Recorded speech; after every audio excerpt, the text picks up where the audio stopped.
It's your girl Spice coming at you with another video.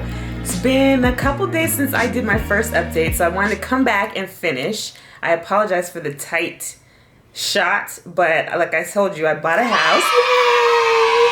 Yay! And so I'm moving and I'm packing and everything around me is in boxes or in a sort pile or just dusty, because let me tell you, when you move and you start moving stuff, you be like, dang, my house is dusty. Ugh.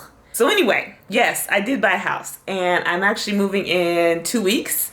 So I'm trying to get everything together so that it's not going crazy. And I also told you that I was a homeowner / landlord, so I wanted to fill you in on how all of that stuff is working out for the time being. And also, before we get into that, let me address the braids real quick. Yes, I did get these done. Normally, if you see me in braids, that's a tall tale sign that I am most likely on my way to a vacation, which was the case. This past Wednesday, I was on my way to Charleston to visit a good friend of mine. Me and Kristen, you know, my girl from work, me and her were gonna go and see our friend Julie. And so I got my braids done on Sunday because we were leaving on Wednesday. And then on Monday, we found out airport's closed. They're having a mandatory evacuation. So we were able to basically get a credit to reschedule our tickets for later on. So we're not going, which was a bummer, but also kind of, in a way, it was a little bit of a relief because since I am moving, the thought of like going out of town just kind of was overwhelming. But we had planned this trip before I even bought the house, because we got kind of a good deal on the tickets and we were just trying to get out of here and go see her and get some beach time. So prayers to everybody who is suffering from Dorian. I mean, I don't even know what to say about the Bahamas. My heart goes out to those people. So let me rewind and see what I told you guys. Okay, so I kind of gave you an update on why I was gone. And now I'm going to tell you about my house and how I came about buying this house. And just how God completely orchestrated this whole plan, because let me tell you, if it had not been for him, there's no way this would have worked out. Now, I told you guys before that Tacoma had become like the hot market and everything was like easily like $300K for one bathroom, maybe 3 bedrooms, but no more than like 1,200 square feet. Like that had become the norm.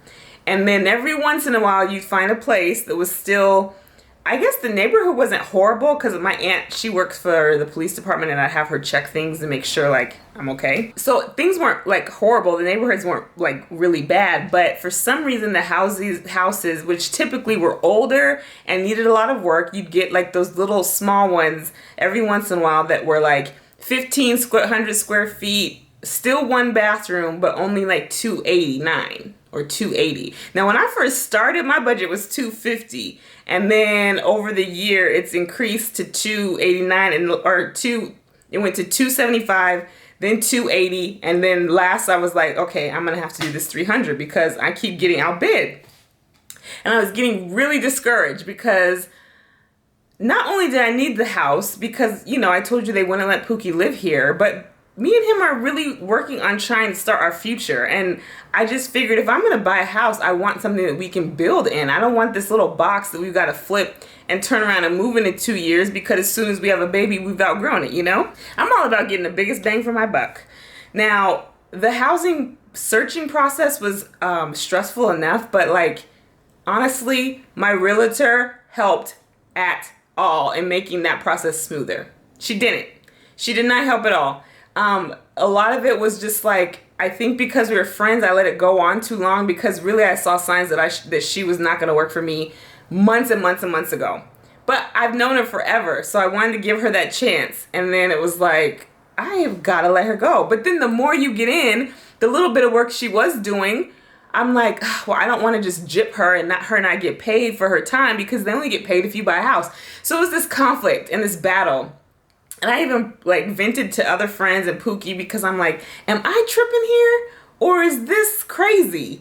And I couldn't really tell, like, is this because we're friends that you're acting like this or is this what you do? So it just honestly had become to the point where I was like, I can't do this. All of my other friends were like, listen, you don't have to stay with her. You can let her go and just let her know, like, you guys, business-wise, you guys just aren't you're not compatible.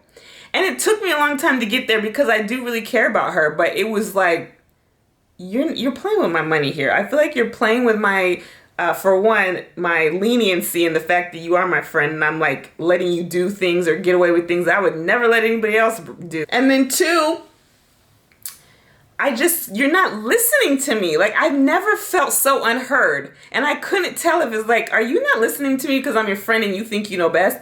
Or are you not listening to me because you think that I have less money to deal with and you're used to dealing with people with bigger money? So my money is just like, oh, let me just do this. Like, or are you just a bad listener? Like, I couldn't figure out what is happening. Why when I say something, you either argue your point, you don't just say, okay, I'm on it. Like, it was always this tug of war. And it just had gotten to the point where I was like, you know what? We have to break up. And this was actually, honestly, the day that I finally broke up with her, or tried to break up with her. We had the conversation. I told her what my issues were. And of course, she's talking to me as like I'm her buddy instead of coming at me like you're a professional and I need you to do your job.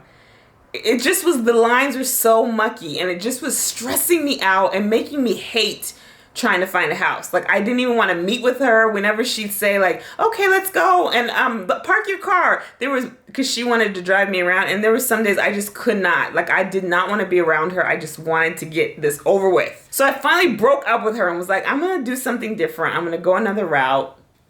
There was tears. There was sadness. I felt bad, but it was like, I can't do this with you anymore. And then we had already scheduled at that time, that day, we had went to like 2 or 3 houses and we had one more that we were going to look at. So we're at the second to last house. I tell her like, this isn't going to work. She's like, let me just show you this last house. I go, and this is the house I put the offer in on. I'm just like, Lord, you could have saved me keeping my mouth shut for just one more day, because now it was kind of awkward, at least for me. She didn't seem fazed, but maybe that was just her finally being professional about it. I don't know. So I put the offer in on the house because when I walked into the house, it wasn't like oh my God, I love this house. There had been houses over the time being that we put in offers that I absolutely was in love with and devastated that I didn't end up getting them. This house, I didn't really have that vibe. However, it checked all the boxes. It had more than one bathroom. It had 3 bedrooms. It had like a rec room, like another space to entertain, because I like to have game nights and stuff. That's just my thing that I do. And so I wanted a space separate from just like the living room, dining room, kitchen. I wanted another space where people could go and just have space to have fun and all that kind of stuff. I wanted a yard, which it has such a cool yard that the ideas I have to do with this yard are going to make it such a fun, entertaining yard. And even downstairs, it's they had their mother-in-law living down there, so it wasn't really like done. Like it's done. It's a finished basement because the laundry room's down there. There's a little bar. There's the other bathrooms down there. The utility, where all the utility things are, like the furnace and stuff, are all down there.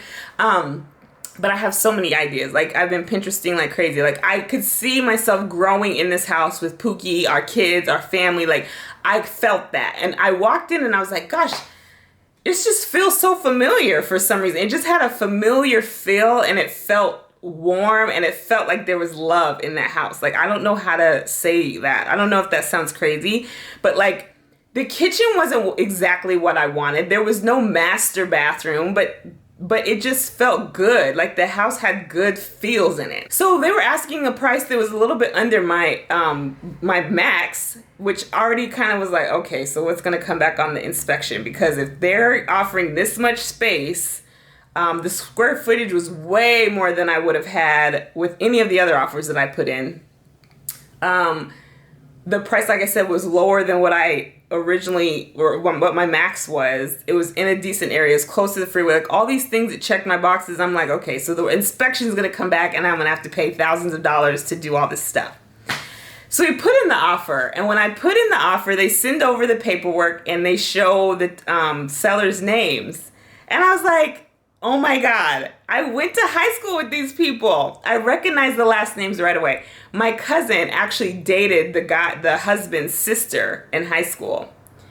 It's kind of weird. So one cousin went to prom with her, and the other cousin by marriage, that cousin's by marriage, not by blood, he dated her for years before he married my actual cousin. So long story short, I've known these people, and the girl, me and her went to junior high together. It was a small world. So I mentioned that to my realtor, and she was like, yeah, the agent's name, and she gave me the agent's name, and she went to high school with me too. It was so weird, like such a small world. So I'm sure that definitely helped this deal kind of go smooth because we kind of knew each other. And honestly, when I tell you, these people were just so wonderful out the gate. Like, we did the inspection, and honestly there wasn't a whole lot that came back. There was a couple things with the plumbing that wasn't major, that needed to be fixed. All of my outlets needed to be updated because it was on old wiring. And what was the other big thing? Oh, the fireplace was capped. It's a wood burning fireplace, but it was capped off. And so the fear is that it was capped off because when they maybe redid like electrical HVAC, they took it through the fireplace. But the fireplace was really important for me. So I asked for them to kind of review that and see what was going on. So there were like 6 items on my inspection list that I asked for. And when I tell you, they completed every single thing on my inspection list. Plus they paid for some of my closing costs. And the only kicker is that they were trying to buy another house. So they had a place they could move, but they were asking if I wouldn't mind letting them rent from me for an additional month. And that's why I said, oh, I'm a landlord right now, because right now I actually own the house, but they're renting it for a few more weeks because they are trying to close on their house and get moved in. And it worked out so great because that meant I didn't end up having to break my lease. They paid me for they're paying me for rent, so my first month's mortgage is covered. I got everything on my inspection list done. I'm paying way less than I thought I was going to pay for something that appraised at more than what I'm paying for. Like, I just...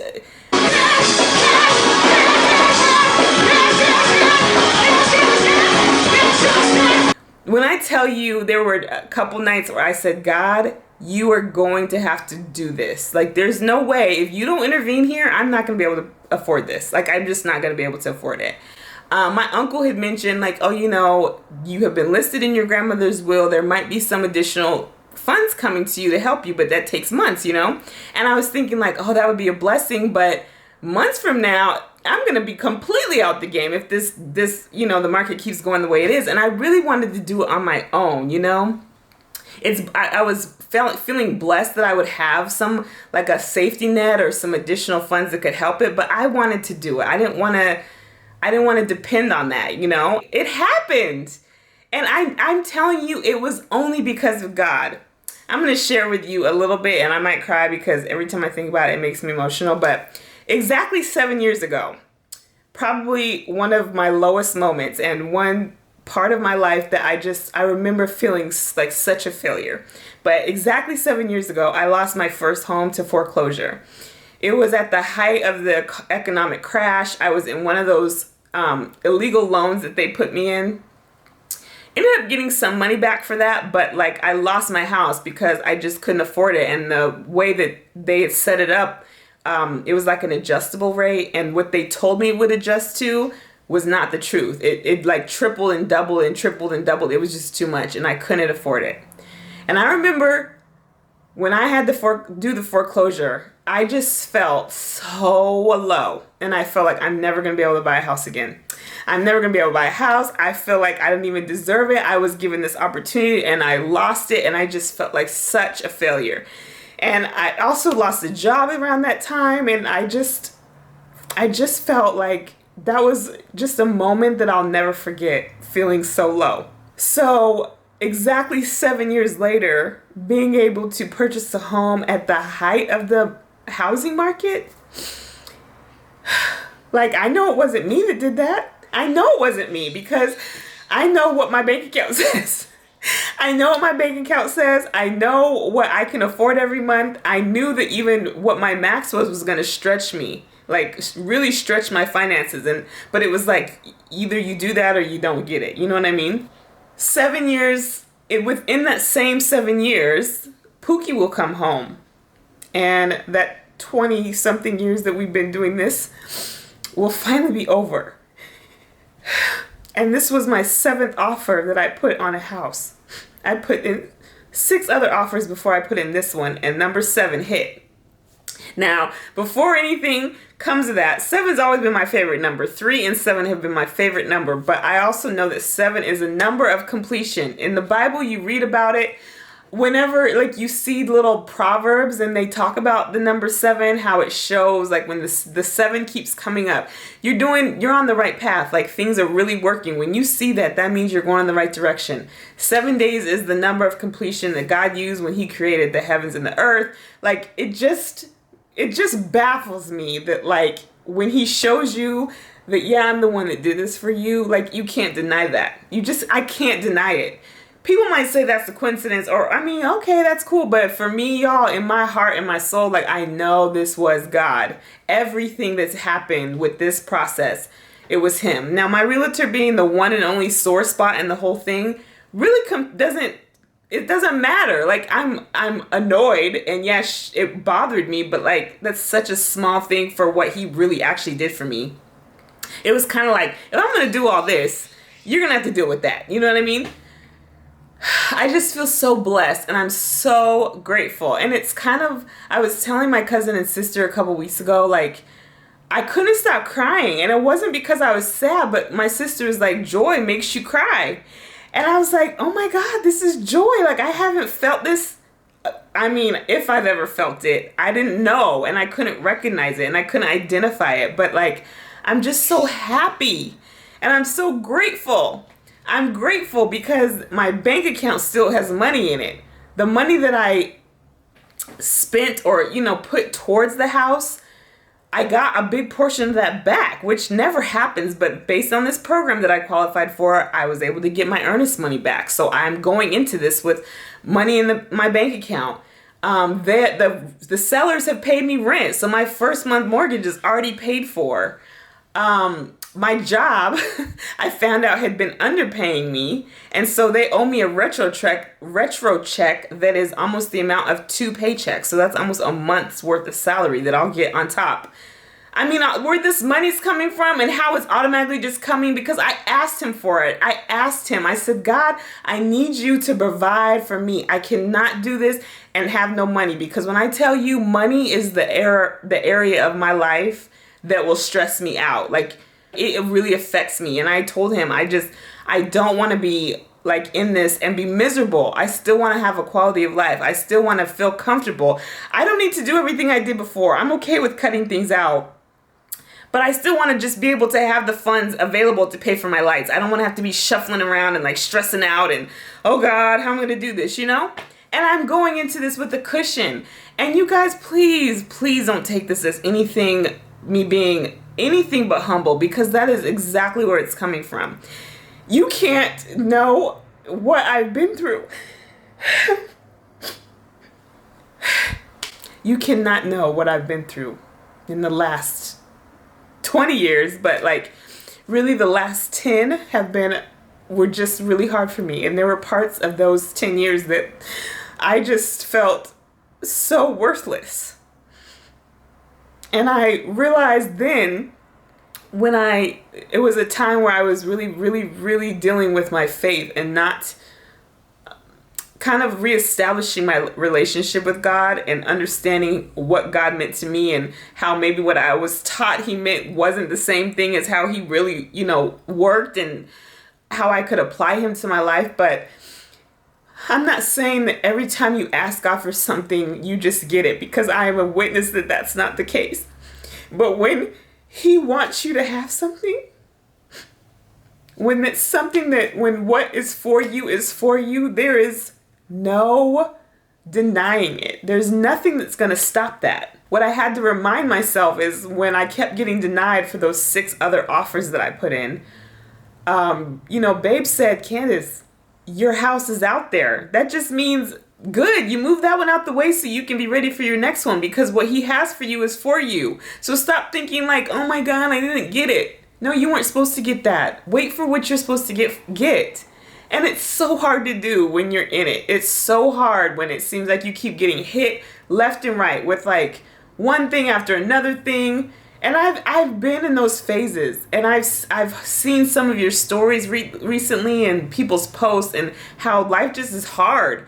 And I can feel you on that in such a way, because I know what that means. I've been there multiple times, but I'm telling you, when God has your blessing, it is going to unfold in a way that's like, how is this even happening? Like, I've had people tell me, like, how did you get that? How was that going? Or like, dang, that really worked out. Like, it worked out. All of the pieces have been just literally orchestrated. It had to. It had to. Like, it all was so choreographed that I could not have done this myself. Like, I know that there's no way this would have worked if it was just on me. So I move in. I have 2 weeks left until I move in. Next weekend I'm going to spend the weekend with Babe. So I've been packing, which is kind of hard living in and out of boxes.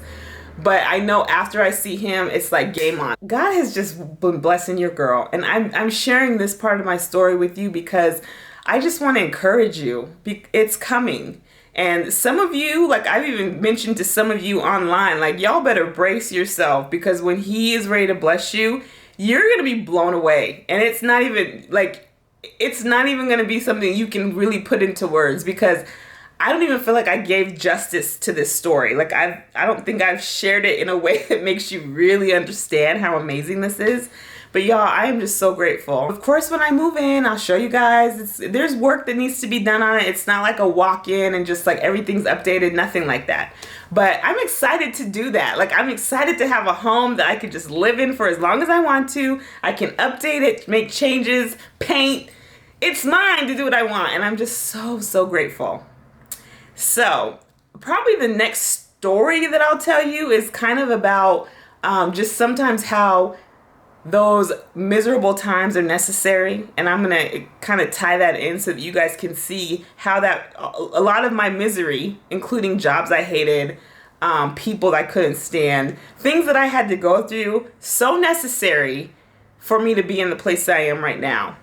And sometimes it's just a mandatory suck time. Like, it just sucks.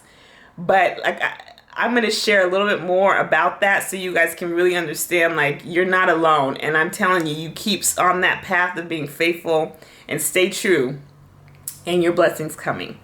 So I just wanted to share that with you guys. You guys, I appreciate you so much, Spice Rack. You guys really are just my heart, and I'm so happy to be back. I love reading your comments. I love this whole community, and I just hope we can continue to uplift each other, and that more people might benefit from my storytelling and me just giving you the raw and uncut, because I do like sharing parts of my life, because I think I'm dope. Honestly, I do. It took me a while to get to that point where I think that, but I do. I think I'm dope, and I want to share it with y'all, my dopeness.